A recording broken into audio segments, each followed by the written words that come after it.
네, 안녕하세요. 국제상무론 1주차 사전 제작 강의 진행하도록 하겠습니다. 우리가 무역의 개념에 대해서 간략하게 수업 시간 때 이제 오리엔테이션을 겸해서 진행을 했었는데 뭐 어려운 내용은 아니지만 그래도 이번 주는 이제 좀 첫 주니까 시험시험 하면서 간단한 내용 쭉 살펴보고 하도록 하겠습니다. 무역에 대한 어떤 역사적 전통적 개념에 대해서 설명을 했었는데, 이제 한국에는 이 무역을 관리하는 법이 있습니다. 가장 대표적인 게 이제 대무역법인데, 그 대무역법에 무역은 뭐다라고 규정을 해 놓았어요. 무역 거래자에 의한 물품, 용역, 전자적 형태의 무채물의 수출과 수입이 무역이다라고 얘기를 하고 있어요. 법 2조에, 대무역법 2조에. 자, 그러면 물품, 용역, 전자적 형태의 무채물이니까 이거는 눈에 보이지 않는 무채물도 무역 거래의 대상으로 보고 있기 때문에 강의의 무역이죠. 넓은 의미의 무역을 규정을 하고 있습니다. 그리고 이 대무역법에서는 무역이 뭐다라고 정의함과 동시에 무역 거래자는 어떤 것인지, 무역을 하는 사람이죠. 뭐 수출하는 사람, 수입하는 사람, 아니면 수출 수입하는 사람으로부터 위임을 받은 사람이 될 수도 있고, 물품은 유체동사, 눈에 보이는 동산을 얘기를 하는 것이고, 전자적 형태의 무채물, 제가 지난 수업 시간 때 설명을 드렸던 것처럼 뭐 소프트웨어라든지 뭐 음악이라든지 영상이라든지 게임이라든지 이런 것들이 전자적 형태의 무채물이 되겠습니다. 자, 그리고 이 대무역법엔 그래서 이 물품은 뭐다, 용역은 뭐다, 전자적 형태의 무채물은 뭐다, 뭐 요렇게 7번 슬라이드에 나와 있는 것처럼 설명을 하고 있어요. 그래서 물품의 경우에는 눈에 보인다 할지라도 증권이나 채권 요런 것들, 화폐 요런 것들 빼고, 그거는 이게 이제 그 동산이라고 보진 않아요. 물품이라고 보진 않습니다. 그건 그 경제적 가치가 있는 서류들은 그거 빼고 이제 굿즈라고 하는 거고, 용역은 이런 어떤 진짜 말 그대로 용역도 있고요. 아니면 이런 특허권이나 실용신안이나 디자인권, 상표권, 저작권 이런 것들도 용역으로 들어갑니다. 그래서 이거를 이제 서비스라고 하는데, 그 보통 FTA를 하게 되면 물품에 대한 시장 개방과 함께 이 용역 분야, 서비스에 대한 시장 개방도 같이 이루어지는 경우가 많아요. 그리고 한국이 체결한 많은 FTA들이 물품의 시장 개방뿐만 아니라 서비스에 대한 시장 개방도 하고 있고, 이 서비스 시장의 개방의 정도가 많으냐 적으냐를 가지고 그 FTA의 고도화 수준이 높으냐 낮으냐를 이야기하기도 합니다. 자, 그리고 전자적 형태의 무채물이 있죠. 자, 그게 이제 우리가 대무역법에서 말하고 있는 무역은 이거다라는 거고, 대무역법에서 수출도 얘기합니다. 수입도 얘기를 해요. 대무역법에서 말하는 수출이라고 하는 것은 물품을 외국에 매각하는 행위를 말합니다. 대무역법상 수입의 정의는 물품을 외국에서 국내로 가지고 들어오는, 국내로 이동하는 행위를 수입이라고 합니다. 근데 그렇게 단순하게 얘기를 하면 이제 애매한 것들이 있어요. 애매한 것들이 어떤 것들이 있느냐, 물건을 사고 파는 건 알겠는데 교환하는 건 어떻게 되냐, 빌려주는 건 어떡하냐, 임대차, 그리고 그냥 돈 안 받고 주는 건 어떡하냐, 그것도 수출이다. 그래서 국내에서 외국으로 물품을 이동하는 것을 포함을 하고요. 보세 판매장에서 외국인에게 국내에서 생산된 물품을 매도하는 것. 자, 외국인, 이제 관광객이 한국으로 들어왔습니다. 이 사람들이 롯데백화점이나 신세계 백화점 같은 데 가면 두티프리 샵이 있어요. 그래서 그 외국인 상대로, 혹은 국내 사람들이 그걸 이용을 할 때는 보통 이제 해외에 나갈 수 있는 상황이 돼서, 그래서 국내에서 사용하지 않는다는 걸 전제 조건으로 해외에 나갈 때, 출국할 때 물품을 수령해서 들고 나가죠. 근데 이제 외국인들은 이게 이제 어차피 한국에서 거주하거나 경제적 활동을 하는 것이 아니라 잠깐 왔다가 다시 자기들 나라로 돌아 나가기 때문에, 그 돌아 나갈 때 관세나 내국세 이런 것들에 대해서 세금 부과를 유예시켜주고, 여기서 말하는 보세가 세금을 유보했다라는 그런 뜻입니다. 보세란 말 자체가. 그래서 이 면세점에서 물건을 사서 그들 나라로 들고 나가잖아요. 그것도 수출로 봐준다는 거죠. 자, 그리고 유상으로 말이 돈 받고요. 유상, 돈을 받고, 외국에서, 그러니까 예를 들어서, 일본에 있는 사람이 있는데, 이 사람으로부터 돈을 받았어요. 근데 한국에서 일본으로 물건을 보내는 게 아니라 중국에서 일본으로 물건을 보내는 거예요. 그러면 이게 한국에서 나간 게 아니니까 수출인가요? 라고 했을 때, 일단 돈은 한국 기업이 받았잖아요. 요런 것들도 일종의 외국인도 수출, 뭐 중개무역 이런 형태로 대금을 회수를 하는 것. 물론 이게 중요한 게 이제 대금을 실제로 받았느냐를 확인하는 절차들이 이제 필요를 한데 이런 것들도 충분히 수출로 인정해 줄 수 있다는 거죠. 그리고 용역을 제공하거나 전자재 형태의 무채물을 제공하거나 전송하거나 하는 것도 수출입니다. 자, 그리고 수입도 있어요. 수입도 마찬가지로 제가 아까 유상으로 외국에서 외국으로 물품을 인도하는 것이라고 했는데 반대도 있겠죠. 내가 돈을 내서 중국에 있는 물건을 일본으로 보내는 거. 그것도 있겠죠. 내가 돈을 내고 내가 물건을 샀지. 내가 돈을 냈으니까 내가 물건을 샀는데 그 물건을 한국으로 들고 들어오는 게 아니라 일본으로 보낸다 라고 하면 그것도 외국인 수입입니다. 그리고 물건을 꼭 사서 가지고 오는 것 뿐만 아니라 뭐 여기 나와 있는 것처럼 뭐 빌려온다든지 교환을 한다든지 뭐 증여를 한다든지 뭐 이런 식으로 들고 들어오는 것들도 수입이라고 보죠. 근데 관세법은 입장이 좀 다릅니다. 그냥 단순하게 뭐 용역, 전자적 무채물 이런 것들을 대외무역법은 다 수출의 대상, 무역의 대상으로 보고 있죠. 하지만 관세법은 아니에요. 관세법이 말하는 수출이라고 하는 것은 내국 물품을 외국으로 반출합니다. 관세법이 말하는 수입은 외국 물품을 국내에 반입하는 거예요. 혹은 한국에서 소비하는 거예요. 물품만을 대상으로 합니다. 관세법은 수입이나 수출, 무역의 대상을 물품으로 한정해요. 그럼 뭐예요? 앞에서 배웠던 협의의 무역이죠. 대외무역법은 무역을 강의의 무역으로 바라보고 있고 관세법은 협의의 무역으로 바라보고 있습니다. 그 얘기는 어떤 의미를 가지고 있느냐? 우리가 관세법이 무엇을 하는 역할이냐? 앞에 관세가 있죠. 이 관이 관문할 때 관자예요. 통관을 할 때 세금을 내는 겁니다.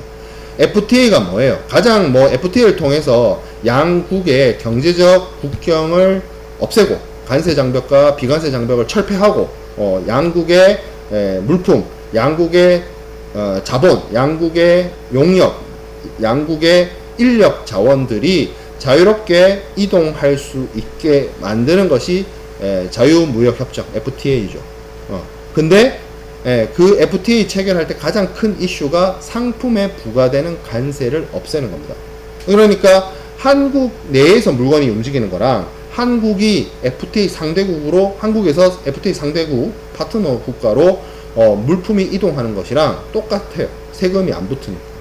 거래가 이루어진다라고 했을 때 그런 효과를 만들어서 결국에는 시장을 통합을 하고 경제적 영토를 넓히는 게 FTA인데 그걸 할 수 있는 게 하나의 국가에서 하나의 다른 나라로 넘어갈 때는 국경을 넘어가죠. 관세선이라는 어떤 가상의 어떤 경제적 영토, 경제적 경계를 넘어가게 되는데 그 관문을 넘어갈 때 세금을 부여하는 것이 관세이고 이 FTA는 그 관세율을 적용할 수 있는 관세율을 0%로 만들어서 관세 부담을 없애버리는 겁니다. 근데 그러면 그 관세라는 것이 굉장히 중요한 어떤 수단이 될 수도 있고 경우에 따라서는 자국의 산업을 보호하기 위한 측면에서 활용되어지기도 하는데 이 관세라고 하는 것을 적용할 때는 뭐에 대해서 적용한다? 물품에 대해서만 적용한다. 그러면 이걸 반대로 뒤집어서 생각해 보면 용역은 관세 안 부과합니까? 전자적 무채물은 관세 안 부과합니까? 원칙적으로는 부과하지 않아요. 왜? 물품이 아니잖아. 용역이 물품이 아니잖아요. 앞에서 봤던 얘네들 물품이라고 구스가 아니잖아요. 얘네들도 디지털 형태의 무채물, 예를 들어서 물품을 물품이란다. 뭐 어떤 프로그램을 다운받았다라고 했을 때 눈에 보이는 뭐가 없잖아요. 그렇죠? 예, 그런 것들은 관세 부과의 대상이 되느냐? 원칙적으로 관세 부과 대상이 되지 않습니다. 제가 원칙적으로라는 표현을 썼죠. 그러면 뭔가 안으로 들어가다 보면 전자적 형태의 무채물이나 용역의 경우에도 관세를 부과받는 일이 있나요? 예, 있습니다. 직접적으로 얘네들이 개별적으로 부과받는 것이 아니라 이 용역이나 전자적 형태의 무채물이 물품하고 결합되어 있는 경우, 예, 그런 경우에는 얘네들에 대해서 관세를 부과하는 것이 아니라 이 물품에 대해서 관세를 부과하기 때문에 얘네들의 어떤 경제적 가치를 더해서 물품의 가치가 계산이 되고 그 물품의 가치에 대해서 관세를 부과할 수 있어요. 이거는 여러분들이 관세 통관 전공 수업을 들으면 충분히 알 수 있거나 아니면 보세사나 관세사 시험을 준비하는 친구들은 당연히 알게 되는 사안들입니다. 자, 그러면 우리가 무역에 대한 개념을 쭉 살펴봤고, 무역의 종류 한번 봅시다. 11번 슬라이드에 뭐 1번부터 11번까지 해서 무역을 나누는 기준을 쭉 나열하고 있는데, 이거는 말 그대로 무역을 어떻게 보면 구분하는 하나의 어떤 뭐라고 해야 될까요? 구분 기준? 구분을 하기 위한 어떤 카테고리? 뭐 이런 거라고 볼 수 있어요. 그리고 이게 이렇게 구분하는 게 큰 의미가 있느냐? 큰 의미, 저는 학문적으로는 큰 의미는 없다고 봐요. 근데 이게 이제 보통 이런 식으로 구분을 해가지고 여러 교과서나 이런 데 나뉘어져 있기도 하고, 그걸 바탕으로 이제 교과서에 그렇게 나뉘어져 있으니까 이제 여러 가지 각종 시험 문제로 등장을 하기도 해서, 이게 뭔 의미구나 정도는 여러분들이 상무로 시간에 어느 정도 숙지는 하고 넘어가야 될 것 같으니까, 그 부분을 우리가 체크하고 넘어가도록 하겠습니다. 일단 물품의 형태에 따라서 분류를 해볼 수가 있어요.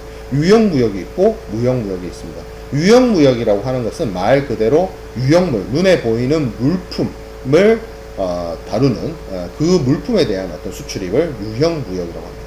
반대로 무형무역은 뭐겠어요? 앞에서 얘기했던 기술이라든지 용역이라든지 전자적 형태의 무채물이라든지 그런 것들을 이용해서 거래가 이루어지는 것을 무형무역이라고 볼 수가 있겠죠. 자, 그리고 매매의 직간접에 따른 분류 볼 수가 있어요. 직접 수출자, 수입자, 직접 무역이죠. 쉽죠? 중간에 제3자 안 끼고 하는 거 직접 무역. 제3자가 끼면 간접 무역이 되겠죠, 당연히. 이거 복잡하게 생각할 거 없어요. 근데 이 간접 무역 중에 중개 무역이 있고 중개 무역이 있습니다. 인터미디어 트레이드가 있고 멀천다이징 트레이드가 있습니다. 이게 영어는 확실히 다른데 멀천다이징 중간에 상인이 하나 들어가 있는 거예요. 그래서 그러니까 여기 보면 이제 중개 무역이라고 돼 있는 거 있죠. RE 돼 있는 거 요거 멀천다이징 트레이드. 이거는 중간에 상인이 하나 딱 들어와서 이거를 중개해서 이루어집니다. 중개해서. 그냥 말 그대로 어떻게 보면 이어준다? 브로커? 그러니까 좀 여러분들 쉽게 설명을 해보면 공인중개사 뭐예요? 집 파는 사람, 집 사는 사람 연결해 주는 게 공인중개사죠. 그 공인중개사 할 때 중개가 요 중개입니다. 아이 쓰는 중개입니다. 그러면 무역을 할 때 공인중개사 같은 사람이 껴가지고 하면 중개무역. 여기 중개무역이라고 되어 있습니다. 여의로 되어 있는 거 있죠. 인터미디어 트레이드. 이거는 뭐냐면 중개국에서 수출할 걸 목적으로 물품을 수입해서 그걸 가공해서 다시 수출합니다. 그러니까 요 아이 무역은 무역이라는 게 한 번만 이루어져요. 중개사가 껴서. 근데 인터미디어 트레이드, 중개무역, 여의무역은 트레이드가 두 번 일어나요. 수출이 돼서 어느 나라로 가서 거기서 뭘 한 다음에 다시 보내는 거예요. 그래서 이 중개를 보통 뭐에 쓰냐면 위성 중개. 왜? 어떤 프랑스 파리에서 올림픽을 한다? 위성으로 쏘죠. 그거를 우리 안방에서 실시간으로 보죠.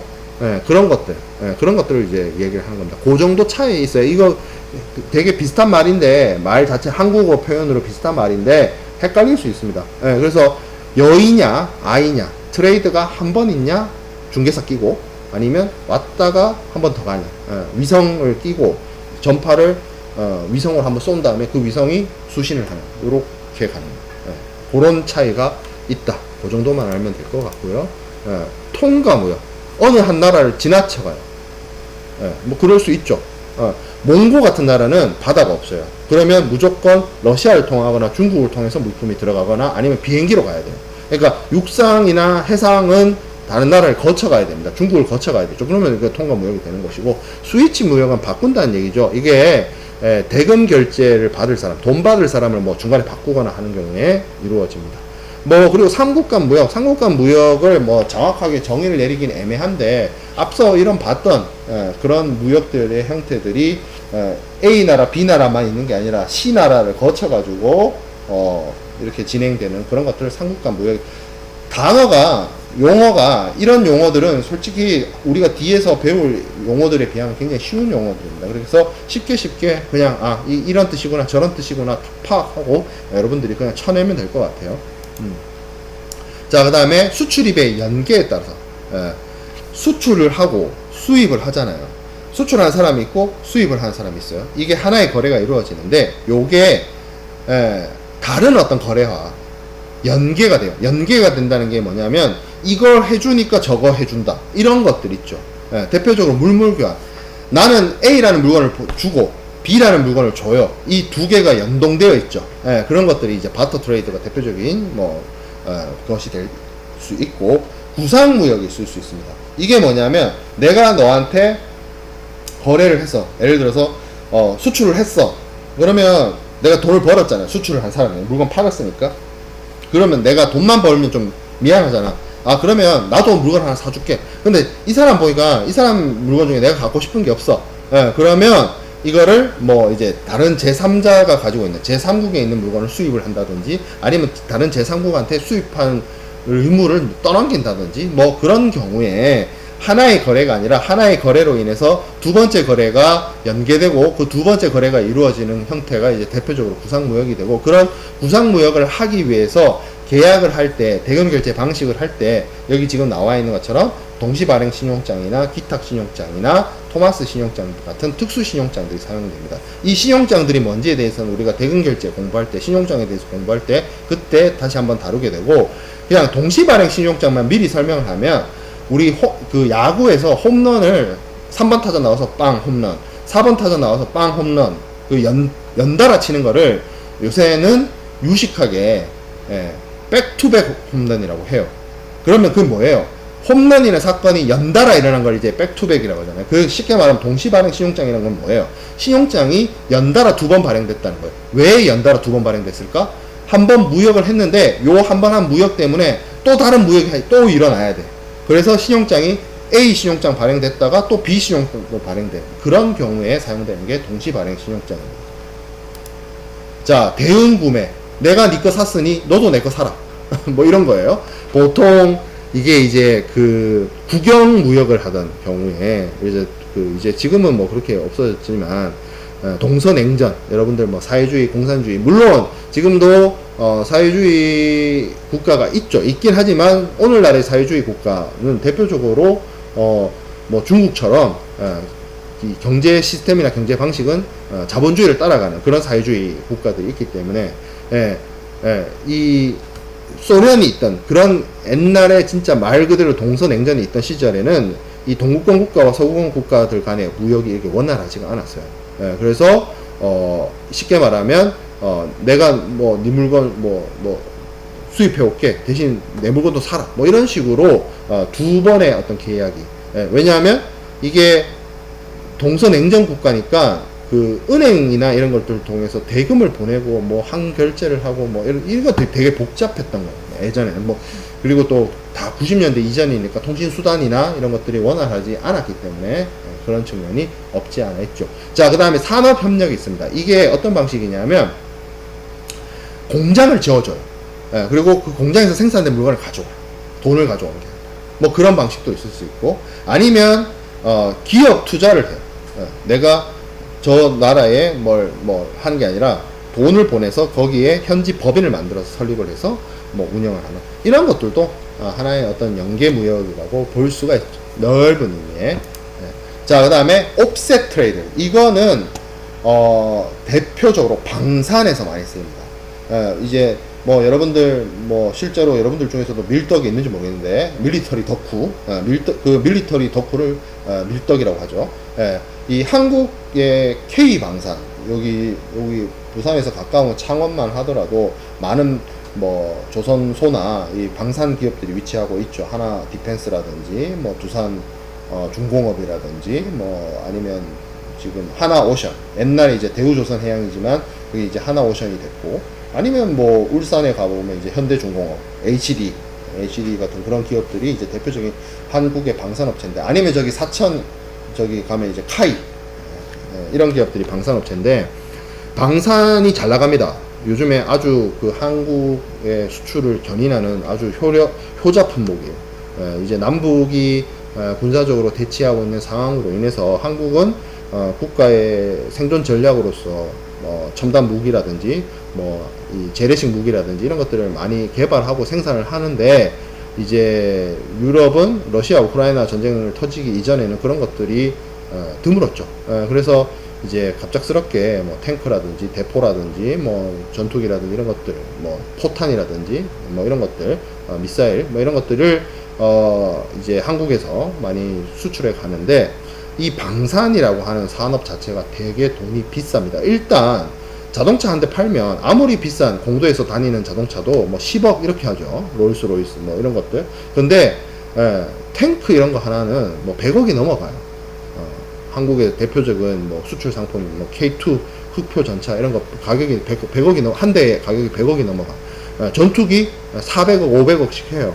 FA50 뭐 이런 거.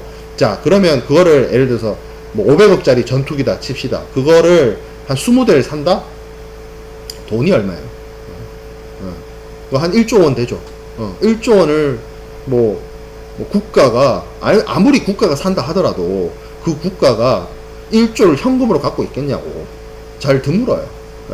그러면, 그리고 그걸 대금으로 친다 칩시다. 예를 들어서 전투기를 한 100대 샀어. 그러면 뭐 5조죠. 500억짜리 전투기를 100대 샀다? 5조입니다. 5조. 그러면 이거 완전 엄청 대박 아니에요? 그러면 이제 그 5조 원을 들여서 물건을 사가는 나라에서 한번 생각해 볼 수 있죠. 야, 내가 너네 나라 물건을 한 5조씩이나 사주는데 좀 이게 가능성이 있으면 오는 정도 있어야지. 너는 뭐 물건 팔기만 하냐? 이런 문제를 제기할 수 있어요. 그리고 5조를 다 현금으로 받는 것도 사실 어려워요. 쉬운 일이 아니에요. 그래서 어떻게 하느냐? 자, 5조를 내가 줄 테니까, 현찰을 줄 테니까, 야, 그 무기 만드는 기술 좀 이전해줘. 아니면, 자, 5조를 줘서 내가 전투기 100대를 살 건데, 50대는 너네 나라에서 만들어서 주고, 50대는 우리나라에서 만들어서 줘. 뭐 이런 식으로 딜을 합니다. 그게 상계무역. 그걸 상계무역. 지금은 한국이 방산이 잘 나가기 때문에, 그걸 한국이 일종의 뭐 폴란드라든지 이런 나라들한테 이런 뭐 방식으로 이제 거래를 하는데, 예전에는 한국이 개발도상국이던 시절에는 해외에 무기를 수입해 올 때 그런 방식으로 또 많이 했어요. 한국도. 그리고 각서무역인데, 오늘날에 뭐 각서무역까지는 잘 찾아보기가 드문데, 이거는 이제 쉽게 말해서 이제 정부 간에 정식으로 수교가 안 맺어진 국가들 사이에서 거래가 이루어질 때 뭔가 개런티가 필요하죠. 그런 경우에 사용되는 것이 각서무역이라고 볼 수가 있겠습니다. 자, 물품의 가공 방식에 따른 분류. 가공무역이죠, 가공무역. 여기 보면 수탁 가공무역이 있고 위탁 가공무역이 있어요. 수탁, 받을 때, 물건을 받는다 할 때 뭐라고 해요? 수수한다 하죠. 물건을 맡긴다 할 때 위임한다, 위탁한다라고. 그러니까 수탁이란 거는 내가 물건을 받았다는 뜻이고, 위탁은 내가 물건을 맡겼다는 뜻입니다. 그러면 수탁이란 건 뭐겠어요? 내가 상대방의 물건을 받아와서 이거를 가공을 해서 수출하는 거. 그거를 수탁 가공무역이라고 하고. 자, 위탁 가공무역은 뭐겠어요? 다른 사람한테 내가 물건을 맡겨. 그 사람한테 물건 만들어 주세요 라고 해서 맡겨요. 그러고 나서 진행이 돼요. 프로세스가 진행이 돼요. 그거를 위탁 가공무역이라고 합니다. 쉽죠? 예, 복잡하게 생각하면 한도 끝도 없이 복잡하고 쉽게 생각하면 쉽습니다. 위탁 판매 수출, 수탁 판매 수입. 예, 앞선 페이지에서 설명한 거를 생각해 보면 이거는 제가 설명을 하지 않아도 됩니다.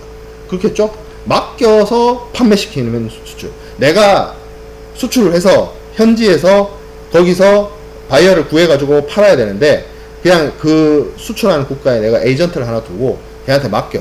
걔가 팔아. 그거 위탁 판매 수출이죠. 수탁 판매 수입은 반대겠죠. 반대. 예. 일단 내가 물건을 가져와요. 돈 안 주고. 일단 가져와서 내가 저 물건을 나한테 넘겨준 사람의 어떤 대리인 역할을 하는 거죠. 예. 그래서 팔아. 팔리면 팔린 거에 중간에 수수료 내가 먹고 그 물품 대금 나한테 물건 준 사람 수출한 사람한테 주는 거. 그게 수탁 판매 수입입니다. 위탁 맡겼다, 수탁 받았다. 요것만 알고 있으면 나머지 것들은 쉬워진다.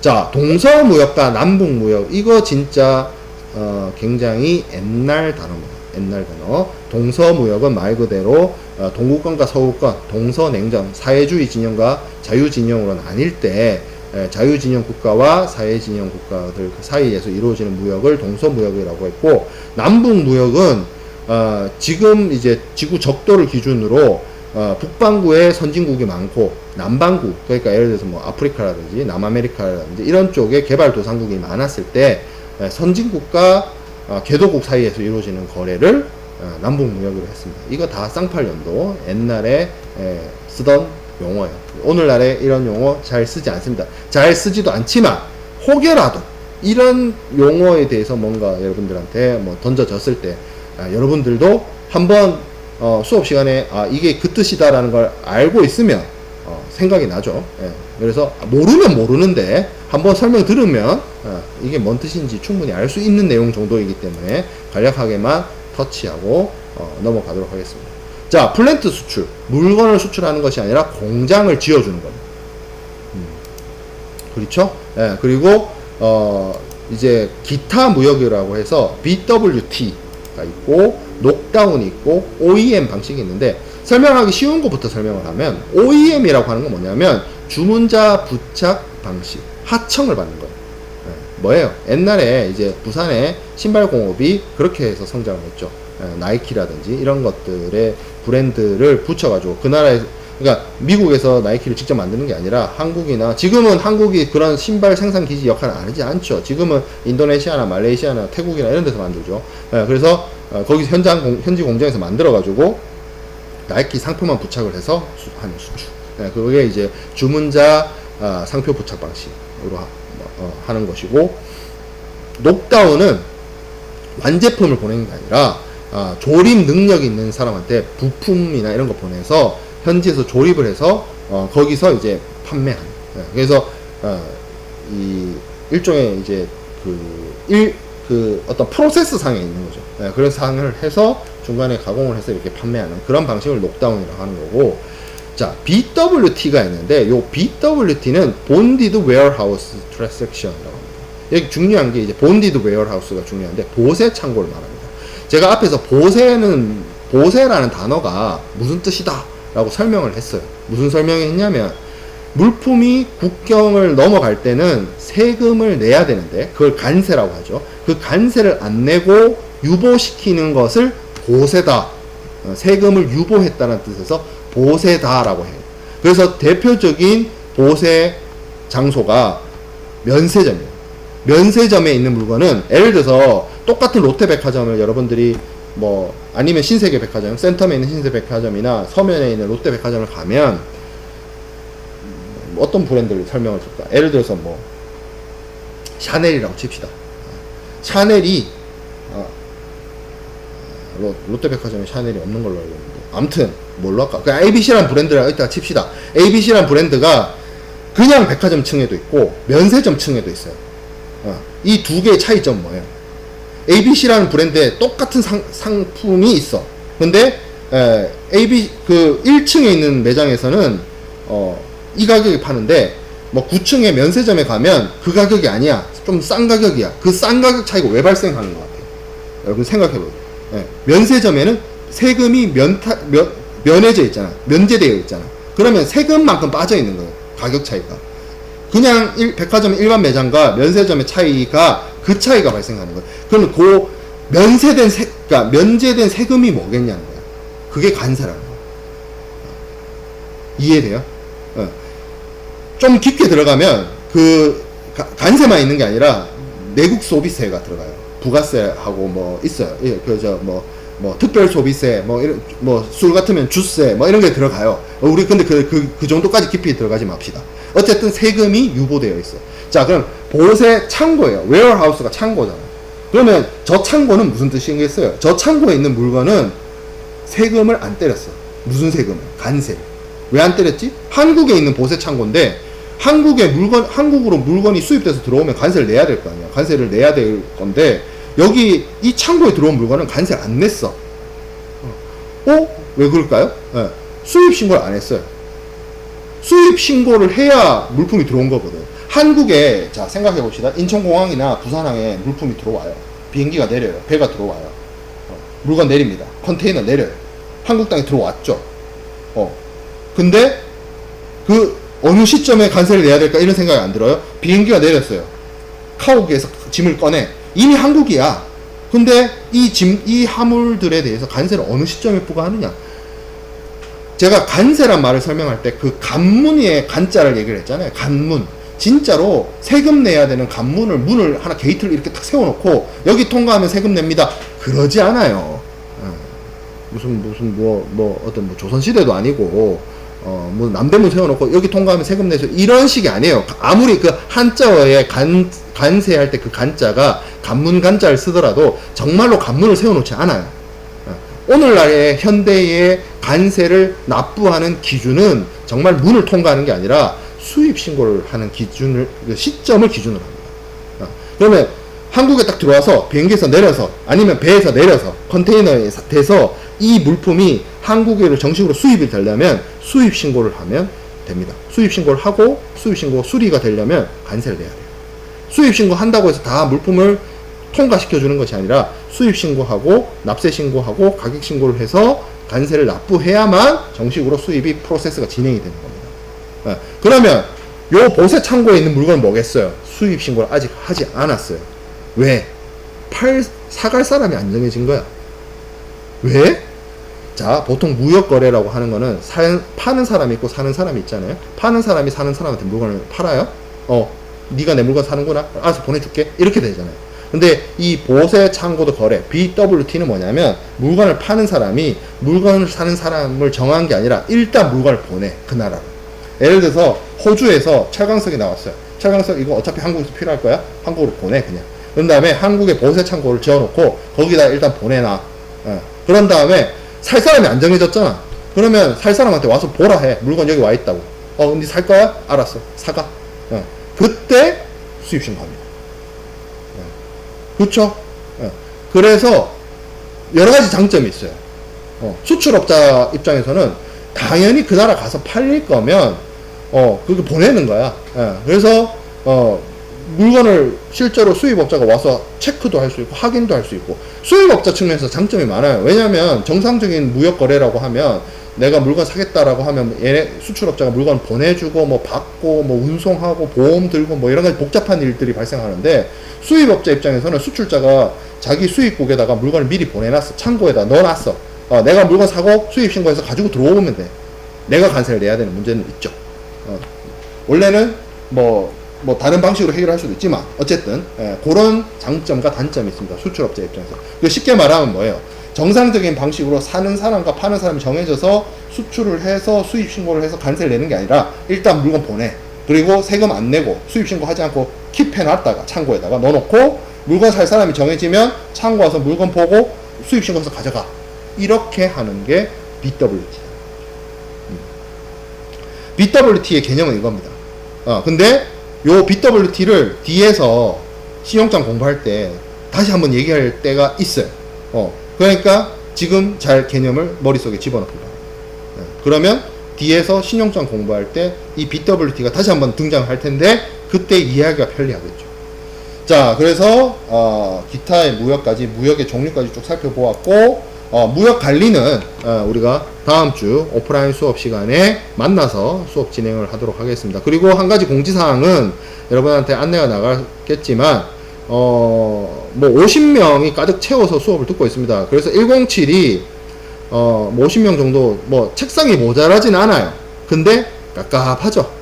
여러분들 첫 시간에 수업 해보면 알겠지만 아직 에어컨도 틀어야 되는데 뭐 그런 것도 있고, 그래서 호연간에 그 6호간 호연간에 그 6412 그 80명 들어가는 강의실로 강의실을 변경을 했습니다. 그리고 제 수업을 많이 듣는 친구 중에 1시 반에 해상보험론을 듣고 3시에 상무론을 듣는 친구들이 있어요. 그 친구들 그냥 그 자리에 쭉 앉아 있으면 됩니다. 뭐 그런 장점도 있고, 강의실 큰 데로 갔기 때문에 중간 기말고사 때 그냥 그 강의실에 앉아서 시험을 봐도 되는 여러 가지 장점이 있을 것 같아서, 우리 학부에 7층 인문사회 경영관에 7층에 강의실이 2개가 생겨났죠. 그래서 학부의 강의실이 굉장히 여유가 많아졌습니다. 그래서 뭐 굳이 좁은데 다닥다닥 앉아가지고 수업을 들을 필요가 없다. 뭐 넓은 데로 가자. 이렇게 해서 강의실 변경을 했으니까 혹시 다음 주 오프라인 수업 시간 때 107로 가지 말고 호연관 4층 6412로 가서 412로 가서 수업을 진행할 테니 차고 오길 바랍니다. 네, 공지사항까지 전달을 했고 우리 다음 주에 오프라인 수업에서 만나도록 하겠습니다.